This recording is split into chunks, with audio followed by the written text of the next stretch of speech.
Drem Yolok, and welcome to the Arcadion, the WWE for superpowered demigods. First up is Black Cat. I hope you like your Catgirls with extra furry because this bitch just went from a 1 to a 7. But difficulty-wise, she's still only a 3. Being the introduction to Savage for this expansion, most of the encounter plays itself once you get used to it.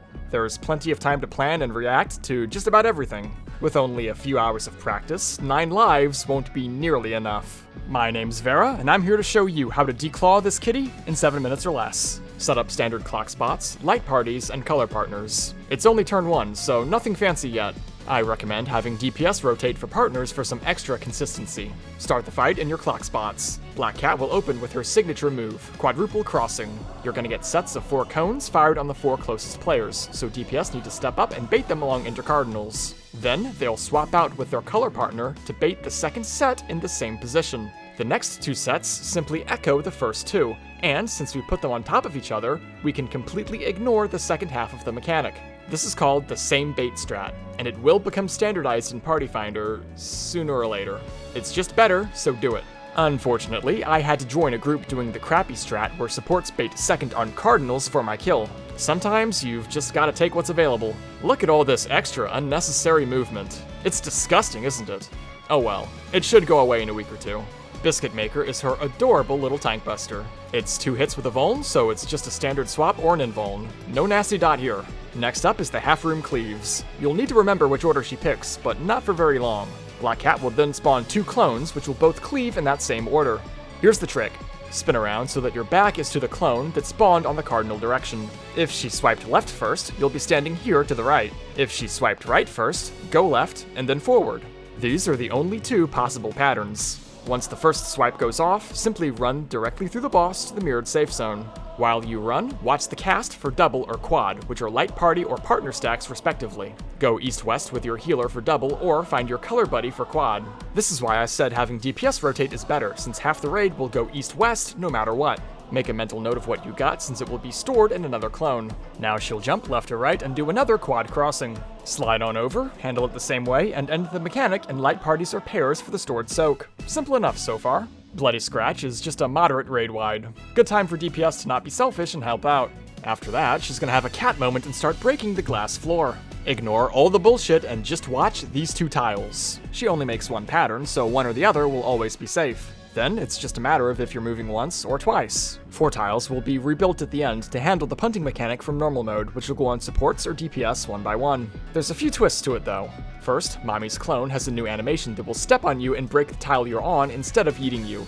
However, this extra mechanic is completely fake, since the knockback distance is unchanged. Positioning in a corner and facing diagonally like this will always be safe and will reduce confusion regarding the second twist. When she hits you, she'll send instant death shockwaves out in a plus pattern, so the rest of the group needs to, not be there. Melee should take the close 2 tiles, range the far. Pick a tile nice and early to give everyone else time to get out of the way, and don't be anywhere near another tile. See that guy? I wasn't entirely sure which tile that guy wanted to use.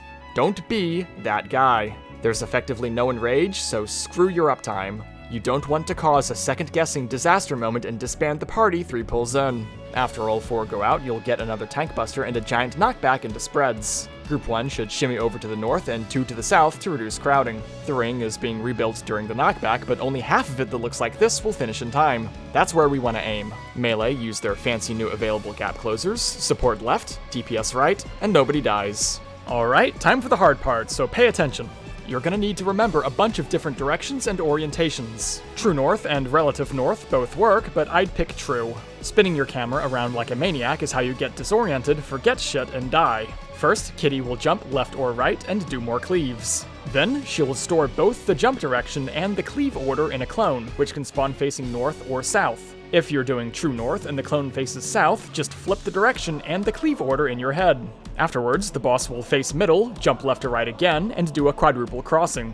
Which north you're using matters a lot for where you're going here, so don't get tripped up. The jump and crossing will then be stored in another clone. Here, she jumped left and the clone's facing south, which means it's actually going right. She'll then activate one of the clones at random, which will do their thing plus 1 extra minor mechanic. The tank should immediately pull the boss on top of where the clone is about to jump. We got the cleaves first, so Group 1 will head north and Group 2 south to deal with a set of stack markers which resolve between cleaves. Soak and shimmy and drag the boss for the next clone.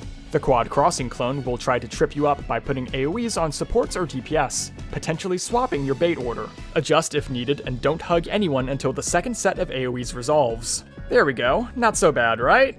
The rest of the fight is very much downhill from here. Mouser 2 breaks the floor in exactly the same fashion. Move once or twice as needed. The dunks will go onto whomever didn't get them in Mouser 1. Same deal. Far corner, face diagonally.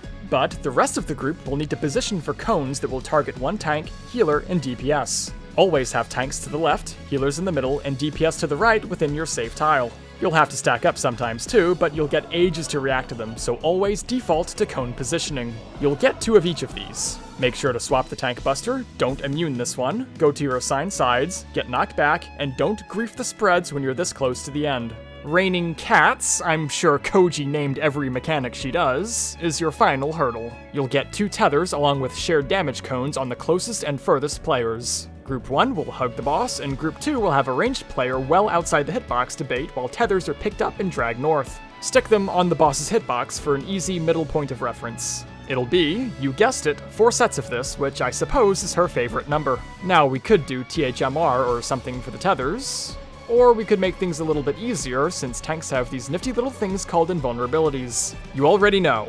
We're cheesing the shit out of it. Melee will grab the first set of tethers, then swap out with the tanks. After the second set of mechanics, one tank will step close, the other steps far, and the rest of the raid will plant their feet on the red circle. Tanks will immune the third and fourth hits and take the entire second half of the mechanic. Thus, it's called MTTT tethers. Thou hast forgotten the face of thy lord. Remember, mortal, and fear me. Decent damage should clear right about now. But just in case you've got some slackers, Predacious Pounce is pretty much copied from normal mode with some extra half-room cleaves in the middle. All you need to do is go to the safe side, run to the south, and dodge as a group. You really can't mess it up. 1 down. The match is decided! Victory goes to the challenger. Looks like Black Cat ran out of luck.